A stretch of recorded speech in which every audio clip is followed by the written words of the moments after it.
آداب، نمسکار، ست سری اکال۔ آپ سب کا خیر مقدم ہے MCJ مانو کے اس ڈیجیٹل پلیٹ فارم میں، جس کا عنوان ہے آرکیٹیکٹس آف حیدرآباد تھیٹر۔ آج ہم آپ کو ایک ایسے شہر کی ثقافتی دنیا میں لے کر جا رہے ہیں جو اپنی تہذیب، زبان اور فنون لطیفہ کی وجہ سے پوری دنیا میں پہچانا جاتا ہے۔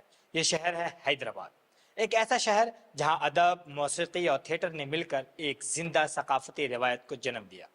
آج کی اس ڈیجیٹل اسٹوری کا عنوان ہے حیدرآباد کے تھیٹر کے معیار، یعنی آرکیٹیکٹس آف حیدرآباد تھیٹر۔ یہ صرف چند فنکاروں کی کہانی نہیں، بلکہ ایک ایسی روایت کی داستان ہے جس نے اسٹیج کو زندگی دی، سماج کی عکاسی کی اور لوگوں کے دلوں میں فن کی قدر کو زندہ رکھا۔ تھیٹر صرف ایک اسٹیج نہیں ہوتا، یہ خیالات کا اظہار ہوتا ہے، جذبات کی ترجمانی ہوتی ہے اور معاشرے کی کہانی سنانے کا ایک طاقتور ذریعہ بھی ہوتا ہے۔ اور حیدرآباد کے تھیٹر نے کئی دہائیوں تک اسی روایت کو زندہ رکھا۔ اس سفر میں ہم ان شخصیات کو یاد کریں گے جنہوں نے اپنی صلاحیت، محنت اور تخلیقی سوچ سے اسٹیج کو نئی شناخت دی۔ ان شخصیات کی کہانی صرف ان کی کامیابی کی داستان نہیں، اس بات کا ثبوت بھی ہے کہ ثقافت کسی بھی معاشرے کی ایک پہچان ہوتی ہے۔ یہ ہے حیدرآباد کے تھیٹر کے معیار۔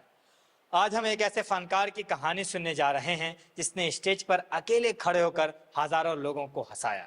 ایک ایسا فنکار جس نے ثابت کیا مزاح صرف ہنسانے کے لیے نہیں، بلکہ معاشرے کو آئینہ دکھانے کے لیے بھی استعمال کیا جا سکتا ہے۔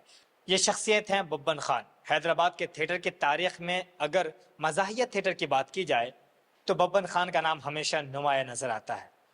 انہوں نے نہ صرف ایک کامیاب ڈرامہ لکھا بلکہ اسے کئی دہائیوں تک دنیا کے مختلف ممالک میں پیش کیا۔ ببن خان کی پیدائش تقریباً 1930 کے آس پاس حیدرآباد میں ہوئی۔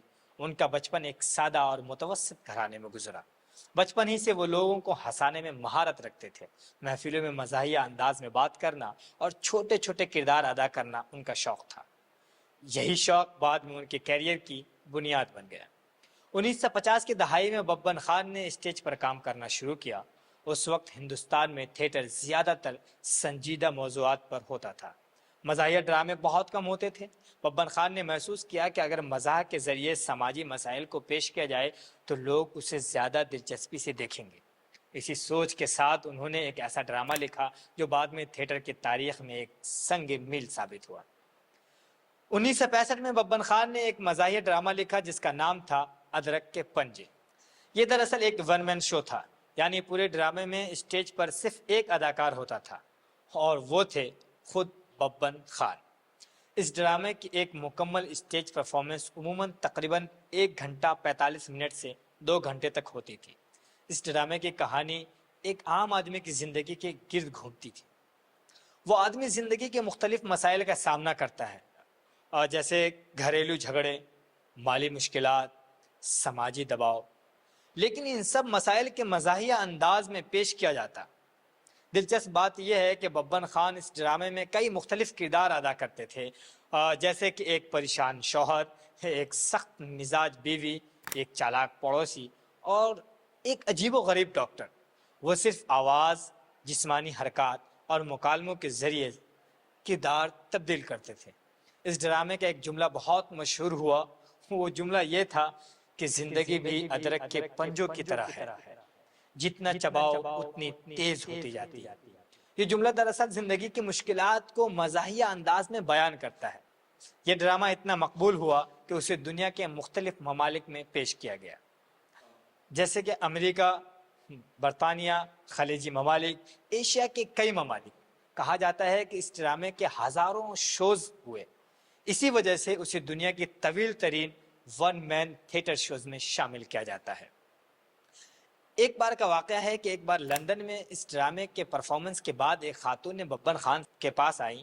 انہوں نے کہا کہ ببن میاں، میں اردو تو نہیں سمجھتی، لیکن آپ کی اداکاری نے مجھے پورا ڈرامہ سمجھا دیا۔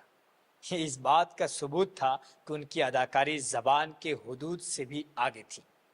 ببن خان نے تھیٹر میں کئی نئی چیزیں متعارف کروائیں، جیسے کہ ون مین شو کو مقبول بنایا، مزاح کو سماجی پیغام کے ساتھ جوڑا، اسٹیج پر کرداروں کی تیز رفتار تبدیلی کا منفرد انداز پیش کیا۔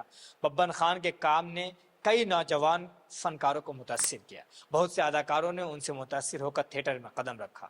انہوں نے ثابت کیا کہ اگر ایک اداکار کے پاس مضبوط اسکرپٹ اور اچھی اداکاری ہو تو وہ اکیلے بھی پورے اسٹیج کو سنبھال سکتا ہے۔ ببن خان نے اپنی زندگی تھیٹر کے نام کر دی۔ انہوں نے لوگوں کو ہنسایا بھی اور سوچنے پر بھی مجبور کیا۔ ان کا ڈرامہ ادرک کے پنجے آج بھی اردو تھیٹر کی تاریخ میں ایک یادگار مثال سمجھا جاتا ہے، اور یہی وجہ ہے کہ ببن خان کو حیدرآباد کے مزاحیہ تھیٹر کا ایک اہم ستون سمجھا جاتا ہے۔